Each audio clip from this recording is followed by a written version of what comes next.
प्यारे बच्चों, आप सभी का हमारे चैनल पे बहुत बहुत स्वागत है। जितने विद्यार्थी 22 फरवरी को हिंदी का पेपर देने वाले हैं उनके लिए ये वीडियो बहुत ही खास होने वाली है, क्योंकि बच्चों इस वीडियो के माध्यम से मैं आप सभी को ये बताने वाला हूं कि संस्कृत गद्यांश का हिंदी में अनुवाद कैसे करें।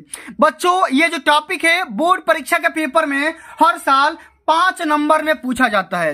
और सबसे पहले क्वेश्चन कैसे पूछा जाता है इसको थोड़ा सा समझते हैं। क्वेश्चन आपका ये पूछा गया है कि दिए गए संस्कृत गद्यांश में से किसी एक का संदर्भ सहित हिंदी में अनुवाद करिए।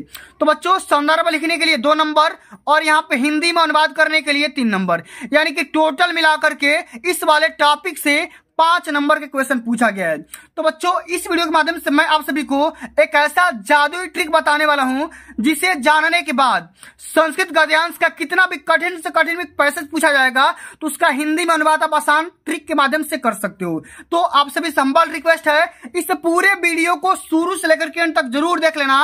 वीडियो को लाइक कर देना, शेयर कर देना, चैनल पर नए होंगे तो सब्सक्राइब कर देना।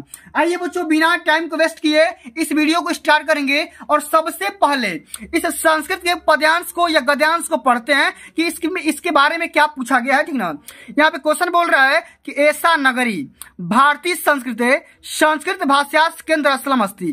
तो बच्चों, करना क्या है, इसका पूरा हिंदी में अर्थ लिखना है। तो हिंदी में पूरा अर्थ आपको समझ में आएगा, लेकिन आपको करना क्या है, एक एक शब्द का मतलब आप सबसे पहले हिंदी में समझ लो। ऐसा मतलब होता है बच्चा यह, ठीक ना। नगरी मतलब क्या होता है, नगर, ठीक ना। तो मैं आपको तो पूरा बताऊंगा ही, लेकिन उससे पहले आपको क्या करना है भैया, इसका संदर्भ लिखना है, ठीक ना।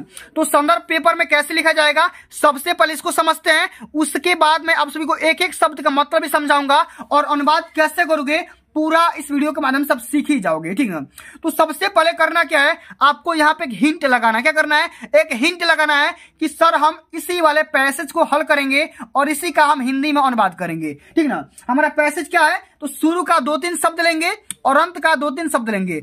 ऐसा नगरी भारतीय संस्कृत है, तो ठीक है, 2-3 शब्द यहां से उठाओ और अंत का 2-3 शब्द उठा दो कि भाष्याम कारित, ठीक ना। जैसे मैंने यहाँ पर लिखा है ऐसा नगरी डैश डैश डैश भाष्याम कारित। इस वाले पैसेज को हम हल करेंगे और सबसे पहले क्या करना बच्चों, आपको संदर्भ लिखना है। तो संदर्भ कैसे लिखेंगे, 2 नंबर का पूछा जाता है कि प्रस्तुत गद्यांश हमारी पाठ्य पुस्तक हिंदी के संस्कृत खंड वाराणसी नामक पाठ से उद्धृत है या लिया गया है। तो संदर्भ में खाली क्या करना बच्चा, आप सभी को पाठ का नाम यहाँ पे लिख देना है। इतना करने के बाद अब बच्चों हम आ जाते हैं हिंदी का अनुवाद करने में, ठीक ना। तो हिंदी का अनुवाद हम एक एक शब्द को एकदम बढ़िया से करेंगे, बेहतरीन ढंग से करेंगे।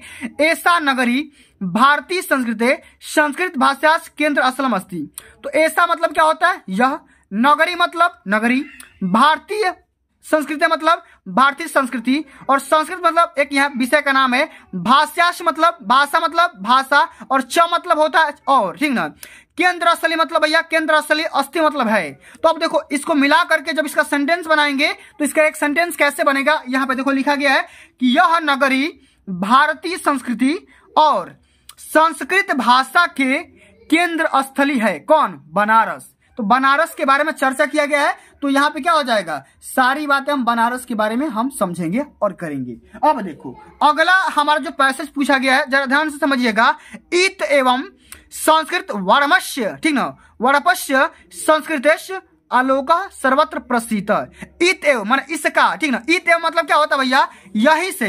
इत एवं का मतलब क्या होता है, यही से, ही मतलब एवं मतलब क्या होता है, ही होता है। यहीं से संस्कृत साहित्य और संस्कृति का प्रकाश सभी जगह फैला हुआ है। यहाँ पे देखो, आलोक का मतलब क्या होता है भैया, प्रकाश होता है। संस्कृति मतलब भैया संस्कृति होता है। और सर्वत्र मतलब क्या होता है, सभी जगह। और प्रसृता मतलब क्या होता है, प्रसृता मतलब होता है फैला हुआ है, उजागर हुआ है। कहां से, बनारस से ही संस्कृत भाषा का जो आलोक है, जो प्रकाश है, सभी जगह फैला हुआ है। आगे समझते हैं कि मुगल युवराज दारा सिकोह अत्रागत्य भारतीय, ठीक ना, दर्शनम शास्त्राणम अध्ययनम अकरोत। यहाँ पे देखो, मुगल युवराज मतलब क्या है, एक नाम है मुगल युवराज दारा सिको।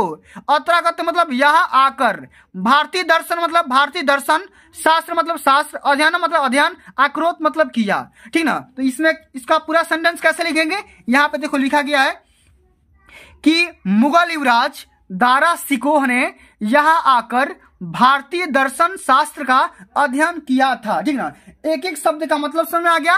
ठीक है, मुगल युवराज मतलब क्या होता है बता भैया, मुगल युवराज दारासिकोह अत्रागत्य भारतीय दर्शनम शास्त्रनम अध्ययनम अकरोत। तो मैंने पूरा बता दिया कि मुगल युवराज दारासिकोह ने यहाँ आया और यहाँ आकर क्या किया, भारतीय दर्शन शास्त्र का अध्ययन किया था, स्टडी किया था। अब बच्चों आगे हमारा जो लाइन लिखा गया है इसके बारे में समझते हैं। आगे हमारा लाइन क्या लिखा गया है कि सत्यसाम ज्ञानेन तथा प्रभावित अभवत। सत्यसाम मन स मतलब वह, तेसा मतलब इससे प्रभावित होकर के, वह उनके ज्ञान से इतना प्रभावित हुआ कि। ठीक ना, क्या करेंगे भैया, सत्यसाम, सत्यसा मतलब कि वह उनके, तेसा मतलब उनके, ज्ञान मतलब ज्ञान से, प्रभाविता मतलब प्रभावित हुआ, अवगत मतलब हो गया। ठीक ना, कि वह उनके ज्ञान से इतना प्रभावित हुआ, किसके ज्ञान से, जो भी इसका भारतीय दर्शन था, शास्त्र था, अध्ययन करने के बाद उसका ज्ञान मिल गया और इतना प्रभावित हुआ कि यत कि तेन उपनिषदाम अनुवाद पारसी भाषायाम कारित। यत मतलब क्या होता है भैया, यत का मतलब होता है वह, उनके ज्ञान से इतना प्रभावित हुआ कि उसने उपनिषदों का अनुवाद फारसी भाषा में करवाया था।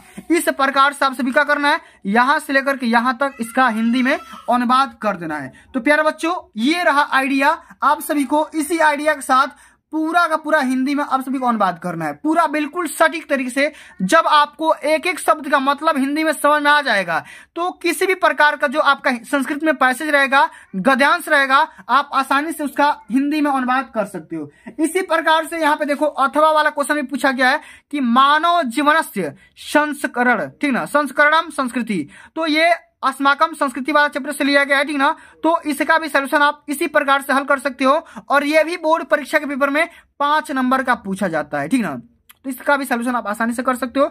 नहीं आएगा कमेंट करके बता देना, मैं इसका भी सलूशन जल्द ही वीडियो के माध्यम से अपलोड कर दूंगा। ठीक ना, तो प्यारे बच्चों आज के लिए बस इतना ही। अगर ये वीडियो आप सभी को अच्छी लगी होगी, हेल्पफुल लगी होगी, तो वीडियो को एक प्यारा सा लाइक पहुंचा देना, वीडियो को ज्यादा ज्यादा शेयर कर देना और जो भी बच्चा हमारे चैनल ऑनलाइन स्टडी सीरीज पर नया होगा उसको भी सब्सक्राइब करके साथ में सारे बेल आइकन हिट कर लेगा। जल्द ही मिलते हैं अगली वीडियो में, तब तक के लिए जय हिंद, जय भारत, वंदे मातरम।